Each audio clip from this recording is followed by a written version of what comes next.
Hello everyone, great to be with you today. My name is David Kelly. I am Policy Manager at the Scottish Council for Development and Industry, or SCDI, and we're here to talk to you today about our Change for Climate campaign, which we developed to try to help small businesses in Scotland on their journey towards net zero. So first of all, who are we? Well, SCDI was established in 1931. We're in our 90th year this year. We are a membership organisation representing and connecting Scotland's private, public and third sectors. So we work with businesses and organisations of all types and sizes in all parts of the country.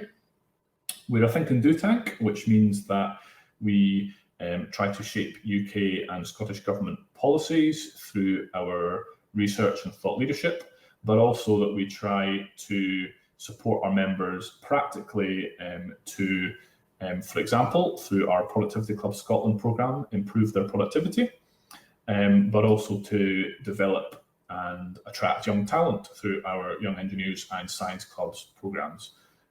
So those are just two of the programmes that we run, and the key focus of those programmes going forward, but also of our policy work over the last couple of years has been climate change, and its both challenges and opportunities for the Scottish economy. We've produced, you can see here, 3 reports over that time period looking at a green recovery from COVID, at technology's role in achieving net zero, and also clean growth. How can we ensure that we increase prosperity at the same time as reducing emissions and improving sustainability?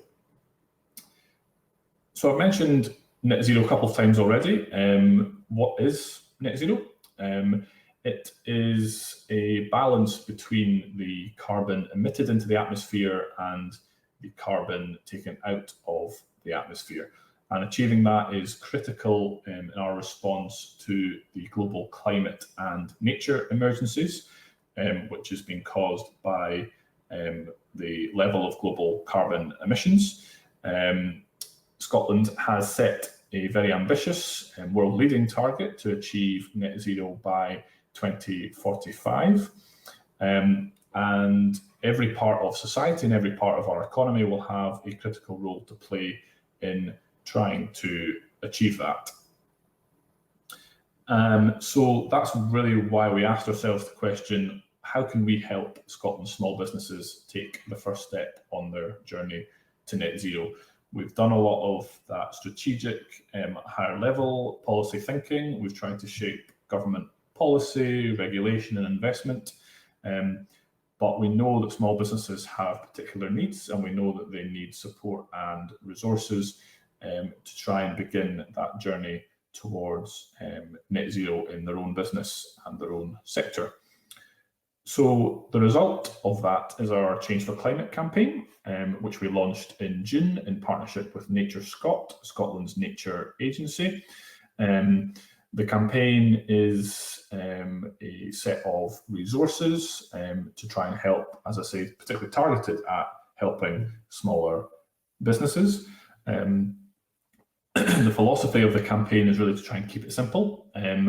We have produced, for example, 4 case study videos to try and help you learn from your peers, showcasing other small businesses in different parts of Scotland, north, south, east and west, who have taken steps which are really achievable for all small businesses to play their part. So we really want to show that there are, of course, environmental benefits for all of us, but that there are also real business benefits for you and your business by taking these simple steps.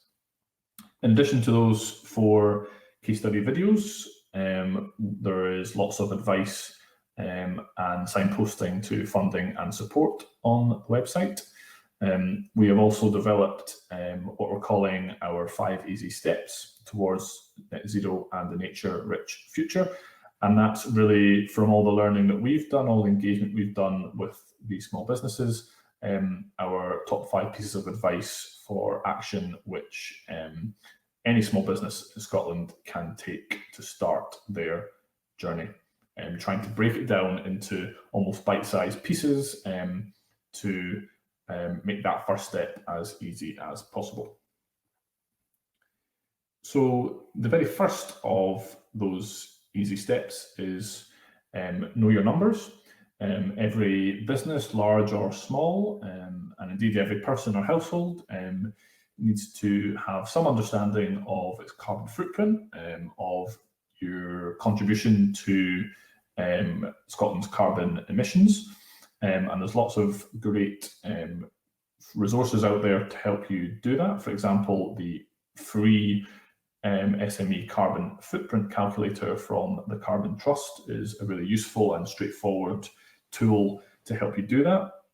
To help you understand, as I say, the footprint of your business, and then once you know those numbers, once you have that data to hand, what is the impact of the products and services that you produce, the supply chains that you're either part of or utilise, the behaviour of your employees, whether that's how they get to the office or what they do when they get there, and using all of that data to begin planning, understanding the scale of your task at hand, understanding where your footprint is larger or smaller, and beginning to identify priorities based on that data.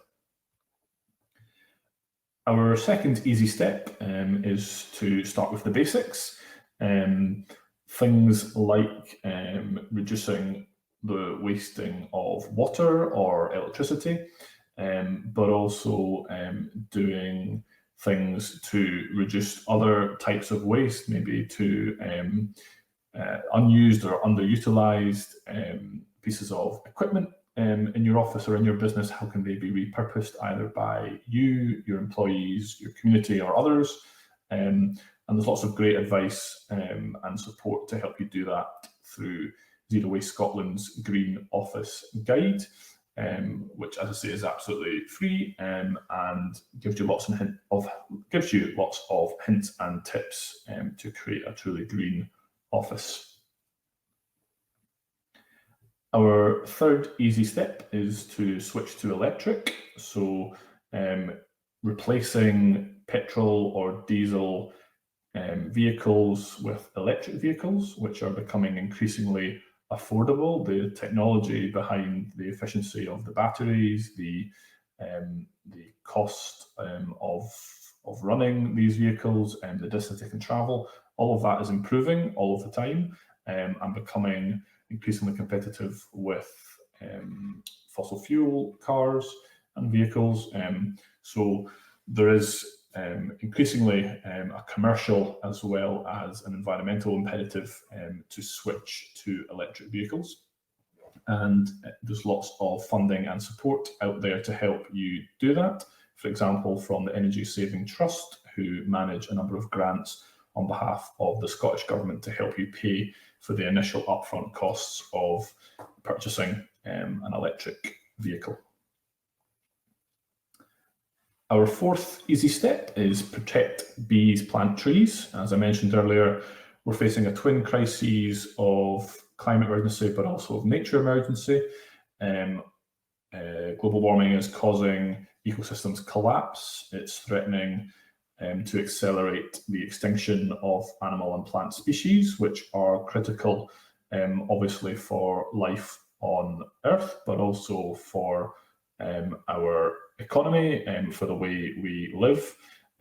So it's critical to support biodiversity by protecting the bees that we rely on to pollinate and to support Scotland's agricultural and food and drink industries, but also to support the conservation and the expansion of native woodlands, which in their growth obviously take carbon from the atmosphere and sequester it, so also really helping to get towards net zero. And there are two organisations here who can really support any small business to do that, Plan B and Trees for Life, and both of those are showcased in our video case studies. For example, we have the example of one small business in the west of Scotland who have installed beehives on their site next to their factory, using a small bit of derelict land and devoting that to beehives, working with a local beekeeper. And what that's done is supported improvements in the biodiversity of the local area, but also been a great thing to engage in employees, engage the local community, local school children, also a source of free honey as well. And we've got another example in the video case studies of a small business working with Trees for Life in the Highlands, taking their staff up to the Highlands to plant some trees every year to offset some of the remaining carbon in the business.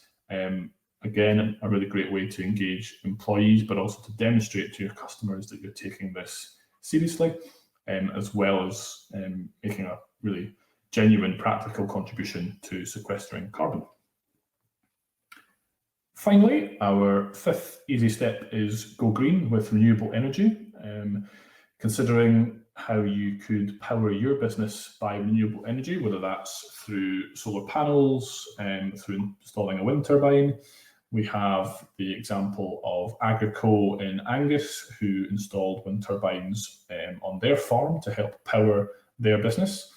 And if you're a rural SME, you are eligible for funding from Local Energy Scotland to help you do similar. And there's the opportunity for further specialist advice there about the right kind of system for your business, whether it's putting solar panels on the roof of your warehouse or a facility, or as I say, whether it's installing wind turbines on land. There's lots of different options to play your part. So thanks very much for listening. That's all from me. Please do check out the resources on our Change for Climate website. You can see the address there. Also, please do let us know about your own business's journey towards net zero, either by giving us an email or by using the hashtag #ChangeForClimate. We hope to be able to produce further rounds of case studies in the future, but we'll be continuing to promote this campaign over the coming weeks and months. And we really hope that you find a lot of useful advice and resources on the website to help your business change for climate and become a green supplier to Scotland's public sector as the sustainability commitments and requirements for procurement begin to change and to keep your business ahead of that curve. So thank you very much.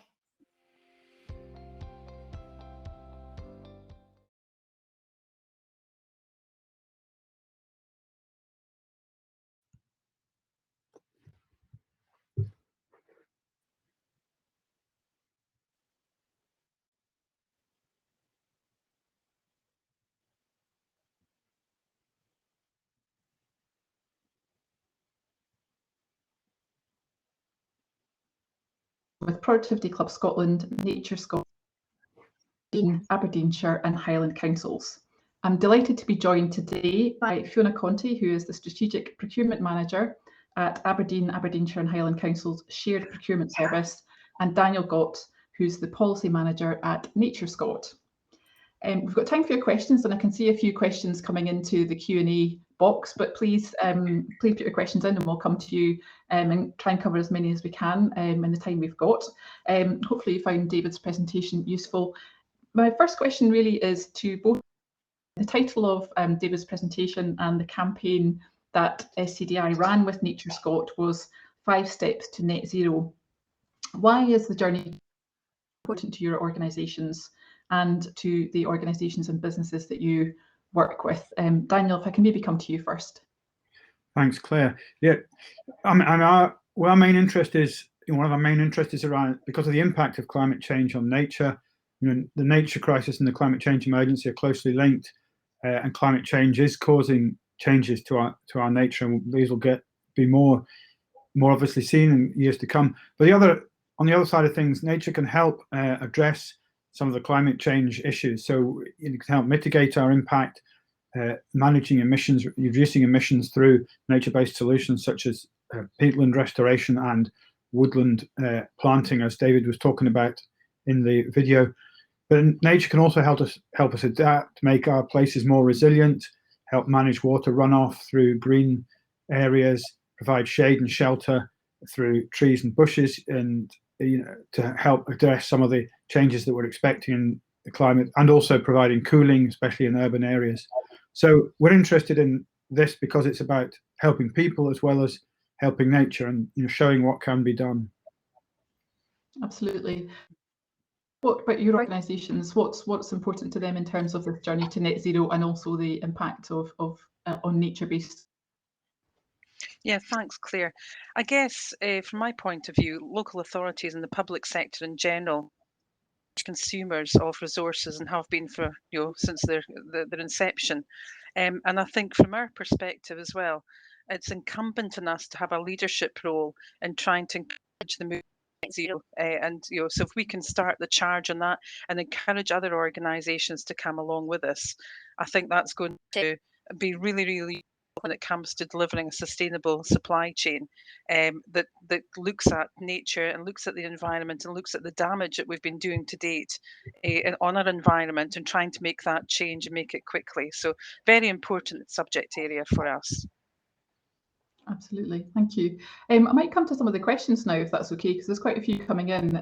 So I suppose there's one from someone who is maybe just at the start of their net zero journey, and they're saying that they don't have a net zero plan yet, and asking maybe how long that might take. I don't know if either of you can comment on that. I don't know for certain, but I think there'll be lots of there is quite a lot of help and advice out there from organisations like the Energy Saving Trust, Zero Waste Scotland, even ourselves. We have a net zero plan in Nature Scot, and it's worth having a look on our website, nature.scot. You can see the plan that we have there. A smaller organisation isn't going to spend as much time on it as we did, because there's fewer things to think about. But there'll be lots of help and advice out there, and also help and information through places like the Scottish Government's Find Business Support web portal, which links to a lot of advice from ourselves, but mostly a lot of sources of funding and other advice can be sourced through the Find Business Support web portal. Yeah, absolutely. And I guess the point of the campaign that you supported, Daniel, was just to say that it doesn't have to be a fully comprehensive plan. It's about sort of maybe finding one or two things to make a start with, and then sort of seeing how that works for your organisation and building up from there. And certainly a lot of resources on the SCDI Net Zero page that we developed in conjunction. Fiona, do you want to sort of add to that as well? Yes, I think it's a big scary topic for everyone, for pretty much every organisation in the country, and I think it's right just to take it at a time and build on that, whatever you feel that you can deliver nicely, quickly, easily, and don't overthink it. It's back to basics really, in terms of what you do for the environment, whether it's just planting a few more beef plants around your house, around the office, or planting a tree here and there. It's the simple things will make a huge difference going forward. So in terms of strategy, we're all still on that journey of learning how it's going to look, and technology is moving. So it's whatever you do, it's going to be a working document for quite some time. It's going to be difficult to have something set in stone from today, because the changes are so dramatic at the moment. It links to another question that's coming in, which is someone saying that they're worried about being able to afford changing their business to be net zero, and wondering how much it'll cost them. I guess that really depends on sort of how quickly you want to move, isn't that right? And maybe it's worth highlighting as well that there are savings from making changes to net zero, and also opportunities for doing that. Yeah, very much so. it's not just about completely being net zero, because that's going to be a really, really difficult ask, although that is the main aim. But it's also about offsetting. So if you do find yourself not being quite getting to the net zero, then what can you do to offset the carbon that you are producing? And again, that's where Daniel and his expertise, and along with organisations that he's mentioned, come in there. Absolutely. Daniel, do you want to add to that? Yeah, I think it's important to recognise that not everyone's going to be able to go at the same speed, and I think a lot of people are put off by the amounts of money that big organisations are talking about. They're investing in net zero. So I think we have to, it's important not to be put off by that, and to look at that's why it's important to start somewhere and make the easy steps, do what the easy steps are. And so, as Fiona says, some of these steps can save you costs. So it's start with the ones that are likely to be cost savings, and the important thing is to talk to other people who've done this in your peer group, people in your local business networks who may well have gone down this route already, and you'll be able to learn from them quite quickly as to what they've found was easy to do and straightforward to do, because lots of people out there, especially in the SME sector, have lots of creative ideas, lots of innovative ideas that can be shared.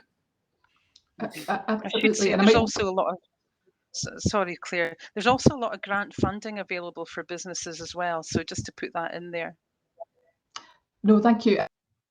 Another question, which is around is the government funding it. I suppose there is quite a lot of funding. Where would you both direct people to find out more about that? I think Daniel, you mentioned find business sources that you could look at.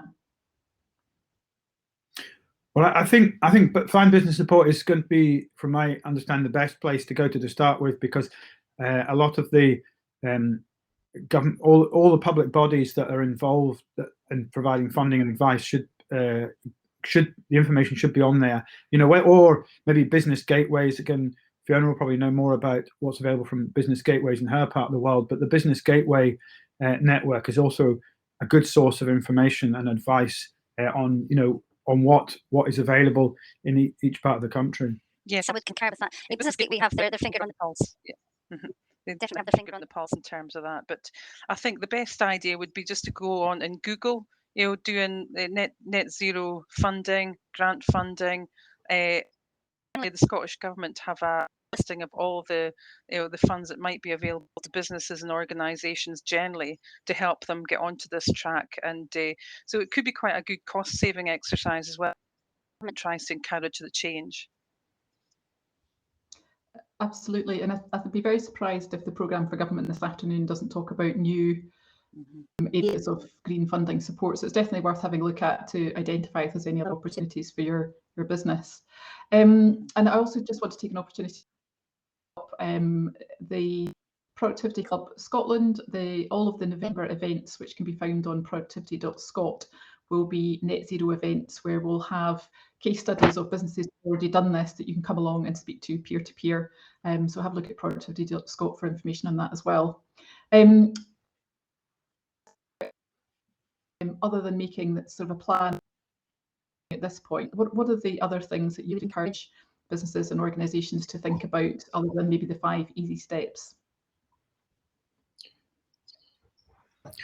I'll pick up on that. I think picking up on what David was talking about engaging staff, inspiring them to do things, and you was talking about the initiative by Glen Lyon Coffee Roasters, where they took their staff up to plant trees for life every year. That sort of thing doesn't have to be as substantial as that, but getting staff involved so that they can become advocates for what your company's doing on net zero, but also engaging your customers in this so that they understand why you're making the choices you are, and what your challenges are. So, and then I think the net beyond, we've talked a bit about the easy start, about looking at the numbers and using the easy tools that are available. Obviously, for those that have got past that step, there's much more detailed assessment tools that can be used of current impacts and finding ways of addressing them. But then working with other partners in the supply chain on sustainable sourcing, the more you can develop, longer term links with those you're buying from and those you're selling to, that's quite important. And then you can work with them to develop and deploy new approaches and share those approaches more widely. And it may well be an opportunity to sell some of those ideas that you develop as the solutions you develop for your business. Are they something that you can sell to others? Yeah, absolutely. Touching on there, the opportunity maybe to work with your organisations. I think, Fiona, you mentioned before that the councils procure over something like £1 billion worth of goods and services per annum. How do you encourage businesses to maybe engage with you about net zero? Yes, so obviously the supply chain is fairly key in trying to deliver to our net zero targets and so on. And we've been doing it for quite some time and trying to encourage people suppliers to look at benefits and so on. They cover a number of areas, including the environmental and economic and sustainability and so on. And it can be something as simple as for instance, a taxi operator taking an old lady for her shopping once a week in an electric taxi. That can be a community benefit, and that adds to the net zero targets and so on, because you're not burning diesel on the way to the shops there. Also, community benefits can cover going in and doing gardening, and again planting seeds, planting trees, and so on and so forth. And there will be a move towards community benefits within tender submissions being scored as we move along this path. It is vital to start to see our supplier organisations rising up to meet the challenge of net zero as well. And if it helps them to start becoming more net zero as well, then that's exactly what we're looking to do. Oh, absolutely. And is that information accessible on your website in terms of what you're looking for from your suppliers in this respect? Yes, in fact, there is some information within our brochures, but if there's anybody who wants anything specific, my colleague Stuart has pulled together a raft of information which we'd be happy to share. And just send us an email through the contact details on our stand to them if there's a particular interest in it.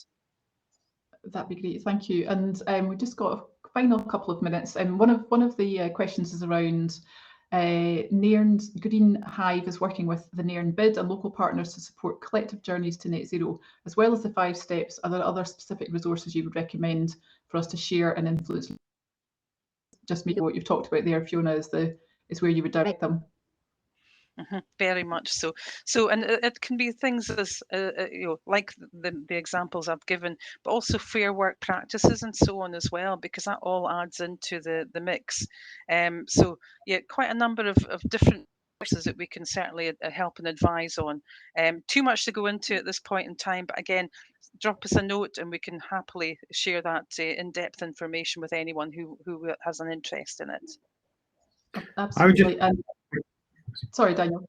Yeah, I just wanted to mention there, it's probably been mentioned earlier on today, but the community wealth building agenda is kind of taking off in different parts of the country, and so that's a way of the public sector and companies working together with communities to help build better places, and that there's quite a lot of government interest in that agenda.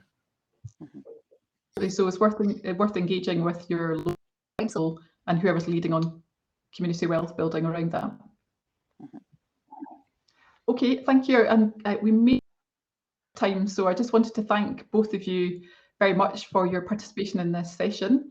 I think we've covered a lot in terms of potential resources that people can tap into, and if people are looking for information, they can Scot's website. They can look at SCDI's 4 case study videos, which are definitely worth a watch or worth having a look at, and obviously on the council's procurement website. So thank you very much, both of you, for your participation in the session today, and hopefully we've been helping a few participants answer the questions. Thank you. Thank you, Claire. Thank you, Claire.